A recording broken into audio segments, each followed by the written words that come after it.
పళ్ళు నాలుక ఈ రెండు కలిసి సహజీవనం చేస్తుంటాయి, నోట్లో ఎప్పుడూ కలిసే ఉంటాయి.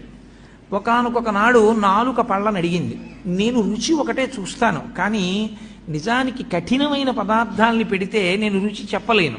ఓ పాలకాయలని చేస్తారు, అవి నేను చప్పరించలేను, కానీ మీరు పాపం కష్టపడి వాటిని నవిలి గుండ చేసి నా మీద పెడతారు. నేను చక్కగా ఇంత రుచిగా ఉందని దాని రుచి చూసి లోపలికి తోస్తూ ఉంటాను. ఇలా ఎన్ని పెట్టారో నవిలి మీరు. కాబట్టి మీరు నాకు ఎంతో ఉపకారం చేశారు, మీతో కలిసి ఉన్నందుకు నాకు ఈ ప్రయోజనం వచ్చింది. మీకు నేను ఏదైనా ఉపకారం చేద్దాం అనుకుంటున్నాను. కాబట్టి మీకు నేనేం ఉపకారం చేయగలను చెప్పండి. మీరు 32 మంది, నేను ఒక్కదాన్ని. 32 మంది కలిసి నాకు ఒకదానికి ఉపకారం చేస్తున్నారు ఇన్నాళ్ళ నుంచి. నేను ఒక్కదాన్ని మీ 32 మందికి కూడా ఏదైనా ఉపకారం చేస్తాను. ఏం చెయ్యమంటారని అడిగితే పళ్ళు అన్నాయి, మాకు నువ్వు చెయ్యగలిగిన ఉపకారం ఒకటే, మేము పెట్టినదంతా తిను చక్కగా, పనికి మాలిన మాటలు మాత్రం మాట్లాడకు.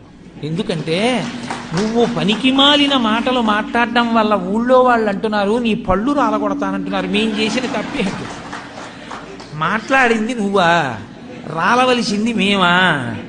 సత్సంగం లేకపోతే వచ్చేటటువంటి వ్యతిరేక పరిణామం కూడా అలాగే ఉంటుంది.